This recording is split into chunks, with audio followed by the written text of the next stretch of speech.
Eto naman, patuloy po na nagpapaulan ang habagat sa ilang bahagi ng Luzon. Alamin pa natin ang iba pang update sa lagay ng panahon mula po kay Pag-asa Weather Specialist John Manalo. John.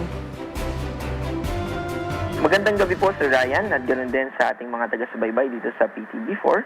Itong si Bagyong Esther ay tuluyan pa na mas lumayo sa ating kalupaan at nasa labas na nga po ito ng ating Philippine Area of Responsibility. Nasa 680 kilometers na ito northeast ng Itbayat, Batanes. Wala na itong epekto sa anumang parte ng ating bansa. Ang nakaka-apekto po sa atin ay itong hanging habagat, partikular na dito sa Ilocos Region at Zambales. Posible pa rin na makaranas tayo ng maulap na kalangitan at mataas na tsansa ng pag-ulan.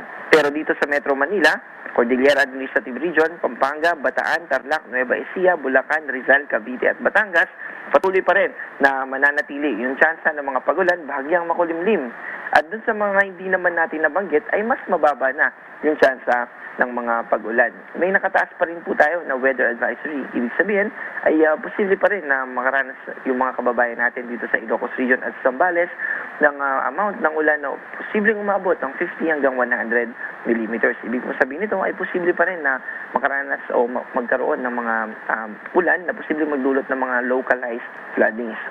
Sa mga susunod na araw ay mas mag-i-improve pa po yung ating weather condition. Ibig sabihin ay mas bababa pa yung tsansa ng mga pag-ulan.